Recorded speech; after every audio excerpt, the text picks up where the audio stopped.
네, 안녕하세요. 책 읽는 달빛입니다. 오늘 소개할 책은 키케로의 노년에 관하여입니다.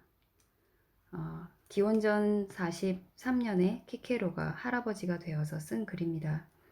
키케로는 로마의 정치가이자 철학자이고 문인이고요. 지금도 키케로의 많은 저서들이 사랑받고 있습니다. 음, 오늘 이렇게 고전을 들고 나온 것은 제가 요즘 노년에 관한 책들을 여러 권 읽고 있는데요. 참 좋은 책들이 많습니다. 많은 이야기와 많은 근거들도 있고, 많은 지식들이 있고, 또 많은 감정들도 있습니다.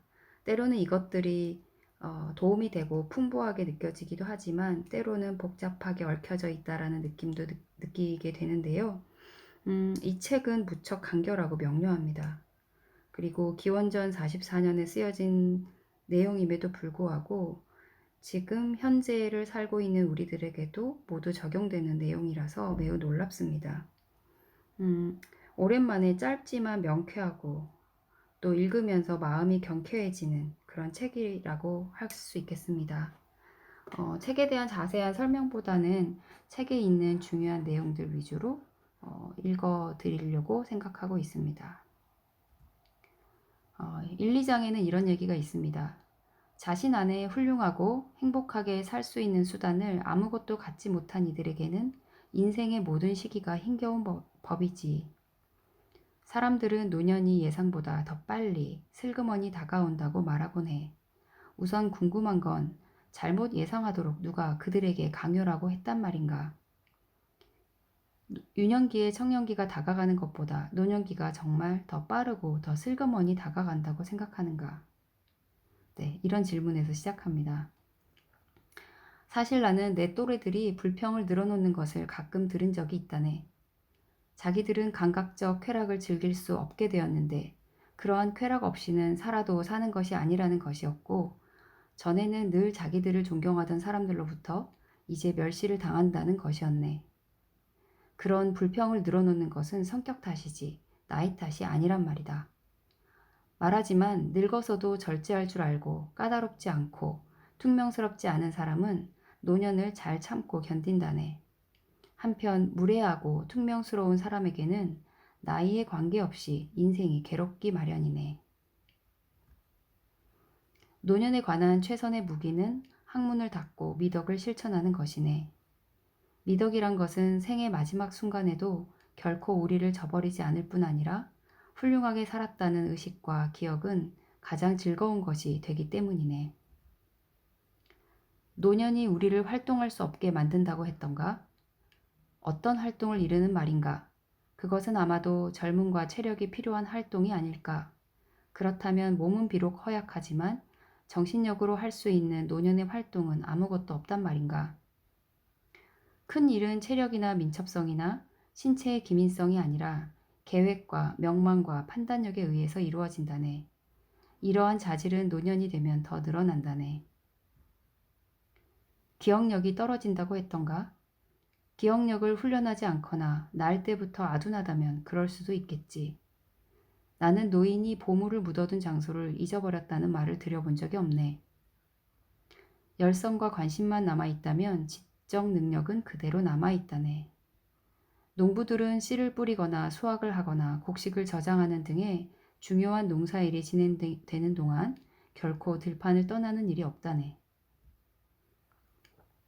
노년이 되어 가장 비참한 것은 다른 사람에게 자신이 성가신 존재가 될 것이라는 느낌이라고 했던가? 노년은 성가신 것이 아니라 오히려 즐겁다네. 현명한 노인들이 훌륭한 자질을 타고난 젊은이들을 보고 좋아하고 젊은이들에게 존경과 사랑을 받음으로써 노년이 더 수월해지듯이 젊은이들도 덕을 닦도록 이끌어주는 노인들의 지도를 좋아한다네. 노년은 해이하고 게으른 것이 아니라 바쁘고 언제나 무엇인가를 행하고 실천에 옮긴다네. 물론 지난날 기울이던 노력에 상응해서 그렇게 하겠지만 말세. 나는 젊은이의 체력이 아쉽지 않네. 사람은 갖고 있는 힘을 사용하되 매사를 자기 힘에 맞게 행해야 하네. 나는 웅변가로서 노년이 되면 허파와 체력 때문에 능률이 떨어지지 않을까 두려웠네. 그런데 알고 보면 노인에게 적합한 것은 조용하고 차분한 연설이네. 달변인 노인의 침착하고 부드러운 연설은 그 자체로 청중의 호감을 살 수 있다네. 기력이 떨어지는 것은 실은 노년 탓이라기보다는 젊었을 적의 방탕 때문인 경우가 더 많네. 쾌락을 쫓고 절제를 지키지 못했기 때문이네. 인생의 주로는 정해져 있네. 자연의 길은 하나뿐이며 그 길은 한 번만 가게 되어 있네. 그리고 인생의 매 단계에는 고유한 특징이 있어. 소년은 허약하고 청년은 저돌적이고 장년은 위험이 있으며 노년은 원숙한데 이런 자질들은 제철이 되어야만 거두어 들일 수 있는 자연의 결실과도 같은 것이라네. 노년에도 훈련과 절제를 통하여 이전의 체력을 상당히 유지할 수도 있네.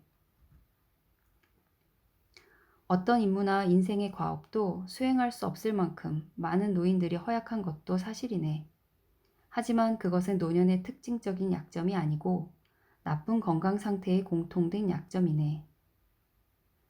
젊은이들도 그렇게 되지 않는다고 장담하지 못하는 판에 간혹 노인들이 허약하다고 해서 뭐가 그리 호들갑을 떨 일인가.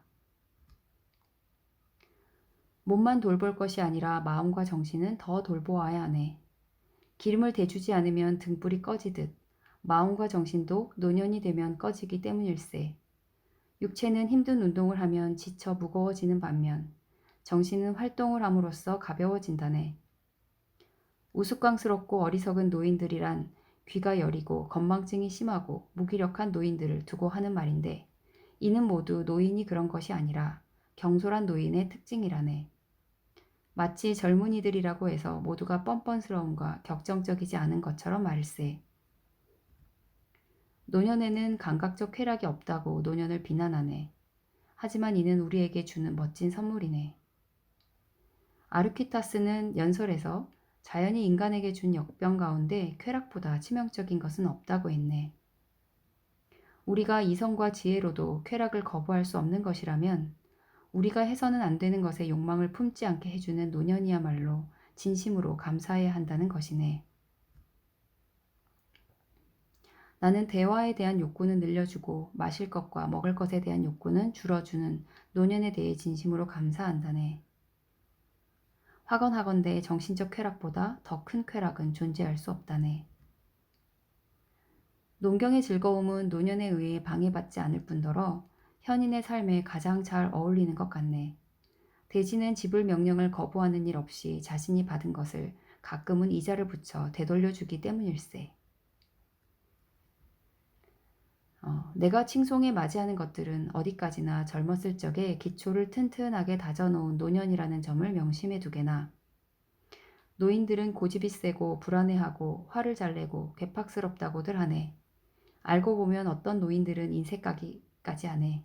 하지만 이것들은 성격상의 결함이지 노년의 결함이 아닐세. 모든 결점은 좋은 성품과 교육에 의해 개선될 수 있네.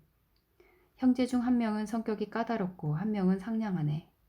세월이 지나도 모든 포도주가 다 시큼해지지 않듯이 성격도 모두 다 그렇게 되는 것은 아니라네. 노인은 죽음이 무시되어 마땅하다는 것을 깨달아야 하네. 죽음이 영혼을 완전히 없애버린다면 죽음은 무시되어 마땅한 것이고 만약 죽음이 영혼을 영생할 어떤 곳으로 인도하는 것이라면 죽음은 바람직한 것이기 때문이네. 다른 제3의 가능성은 있을 수 없네. 과일이 설리 걷을 때에는 따기가 힘들지만 농이 걷을 때에는 저절로 떨어지네. 나는 내가 죽음에 더 가까이 다가갈수록 마치 오랜 향해 끝에 마침내 육지를 발견하고는 항구에 입항하려는 것 같은 느낌이 든다네. 노인들은 짧은 여생에 너무 집착해서도 안 되지만 까닭 없이 그것을 포기해서도 안 되는 것이지. 나는 내가 헛되이 태어난 것이라는 생각이 들지 않도록 살았으니까 나는 살았었다는 것을 후회하지 않네. 자연은 다른 모든 것에도 그렇지만 삶에도 한계를 정해놓았네. 노년은 인생이란 연극의 마지막 장인 만큼 거기서 기진맥진해지는 것은 피해야 하네.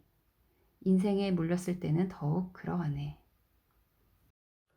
네, 키케로의 이 노년에 대하여는 꼭 소장하고 싶은 책인 것 같습니다. 노년에 대한 많은 불평과 불만이 생길 때마다 읽어보고 싶은 책이 될 것 같습니다. 또한 노년에 대한 가장 좋은 준비는 건강과 미덕, 그리고 지적 활동을 잘 하는 것, 그래서 기초를 잘 닦아두는 것이고, 노년이라고 해서 특별할 것이 아니라 청년기나 중년기나 장년기와 동일하다.